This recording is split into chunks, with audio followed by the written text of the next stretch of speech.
अस्सलाम वालेकुम। My topic is exercise physiology. Exercise physiology को अंडरस्टैंड करने के लिए हमें पहले एक्सरसाइज को देखना पड़ेगा कि व्हाट इज़ एक्सरसाइज, और exercise depends on physical activities. So guys, first हम फिजिकल एक्टिविटी को देखते हैं।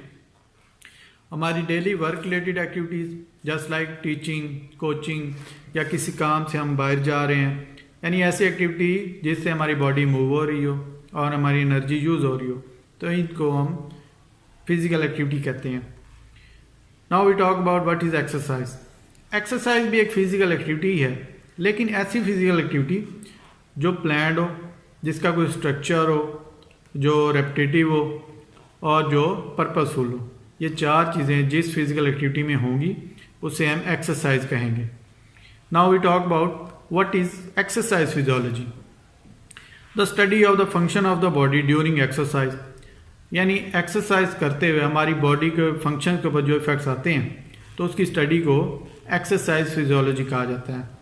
अब हमारी बॉडी इन इफेक्ट को दो तरीक़ों से अडॉप्ट करती है, एक्यूट एक्सरसाइज अडॉप्टेशन और क्रॉनिक एक्सरसाइज अडॉप्टेशन। यानी बॉडी कंपोजिशन में चेंजेस, बॉडी स्ट्रक्चर में चेंजेस या फिजिकल फिटनेस कंपोनेंट्स में इम्प्रूवमेंट आ रही है, तो इस तमाम स्टडीज़ को एक्सरसाइज फिजियोलॉजी में ही डिस्कस किया जाता है। सो तमाम कोचेज़ और ट्रेनर्स को इस चीज़ का पता होना चाहिए कि अगर वो रेजिस्टेंस ट्रेनिंग करवा रहे हैं तो उससे बॉडी के ऊपर क्या इफेक्ट्स आ रहे हैं और बॉडी उससे क्या अडॉप्ट कर रही है। क्या हमारी बॉडी लीन मसल की तरफ जा रही है या हमारी बॉडी में स्ट्रेंथ आ रही है, या अगर वो इंडोरस ट्रेनिंग करवा रहे हैं तो उससे बॉडी के ऊपर क्या इफेक्ट्स आ रहे हैं। क्या उससे हमारा कार्डियोवास्कुलर इंडोरस इंक्रीज हो रहा है या उससे कोई और इफेक्ट्स आ रहे हैं बॉडी के ऊपर। सो गाइस, इस तमाम स्टडीज़ को एक्सरसाइज फिजियोलॉजी में ही डिस्कस किया जाता है। और मज़ीद कोचेज़ और ट्रेनर डेवलपमेंट से रिलेटेड वीडियोस देखने के लिए हमारा यूट्यूब चैनल है PSCA, Pakistan strength and conditioning association.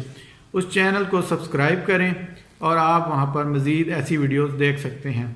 तो guys, thank you so much.